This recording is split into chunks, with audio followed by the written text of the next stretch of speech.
Rajshahi city কর্পোরেশনের ঠিকাদার হিসেবে আবির্ভাব ঘটে শামসুজ্জামান আওয়ালের। অন্য ঠিকাদারদের কাজ কিনে নিয়ে পেশা শুরু করেন। 2008 সালে AHM খায়রুজ্জামান লিটন মেয়র হলে তাকে আর পেছনে ফিরে তাকাতে হয়নি। ছিলেন ঠিকাদারি কাজের একক নিয়ন্ত্রক। নগর ভবনের পাশে দারুচিনি প্লাজা, সোনাদিঘি এলাকায় বৈশাখী মার্কেটের কাজ নিজের নামে নেন আওয়াল। তবে দুটি মার্কেটের নির্মাণ 15 বছরেও শেষ করেননি। ঠিকাদারি ব্যবসার আড়ালে অন্যের জমি দখল, জোর করে লিখে নেয়ার একাধিক অভিযোগ আছে আওয়ালের বিরুদ্ধে। আওয়াল ম্যানেজার ফোন করে বলে, ইমরান বলে যে আমাদেরকে অর্ধেক জমি না দিলে আপনার এনওসি হবে না। তারপরে RDA কর্তৃপক্ষ আমাকে জানায় যে সিটি কর্পোরেশন ওখানে কবরস্থান এবং ঈদগাহ তৈরি করবে। তো এই ক্ষেত্রে এটা সিটির বাইরে, আমার জমিটা সিটির বাইরে এবং ওটা 3 ফসলি জমি। ওখানে 400-র উপর আম গাছ আছে, পুকুর আছে, গরুর খামার আছে। মূলত ওইখান দিয়ে 80 ফিট রোড যাওয়ার জন্য তাদের কুদৃষ্টি পড়ে এবং জমিটা ভূমিদস্যুতার সামিল। এটা শুধু জমি দখল নয়, পুকুর ভরাট করে জমি বিক্রি, কখনো অন্যের হয়ে পুকুর ভরাট এক আতঙ্কের নাম ছিলেন শামসুজ্জামান আওয়াল।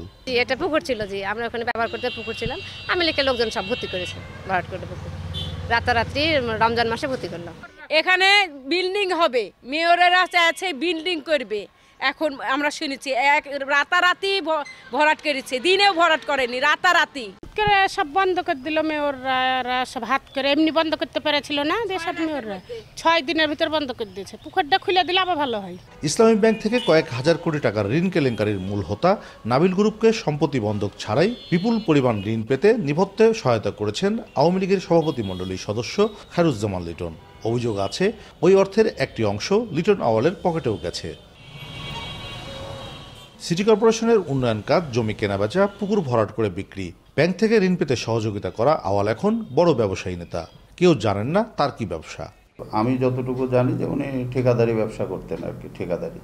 তাছাড়া এমনি একদম ক্লোজলি ওনার সাথে বসে ওনাকে জিজ্ঞাসা করা যে কি ব্যবসা করেন বা আমি ব্যবসার সাথে সম্পৃক্ত থাকা, এই ধরনের কিছু আমার সুযোগ হয়নি বা ওটা আমি জানিও না।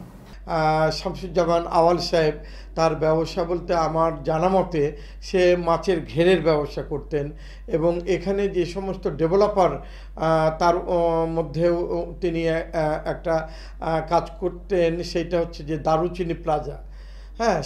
সেইটা নিয়েছেন এবং কিছু ব্যবসা করেছেন আপনার অন্য সরকারি প্রতিষ্ঠান। 5 আগস্টের পর থেকে আওয়ামী লীগের অন্য নেতাদের মতো আত্মগোপনে আছেন দলটির রাজশাহী মহানগর কমিটির সাবেক কোষাধ্যক্ষ শামসুজ্জামান আওয়াল। কাজী শাহেদ, দেশ টিভি, রাজশাহী।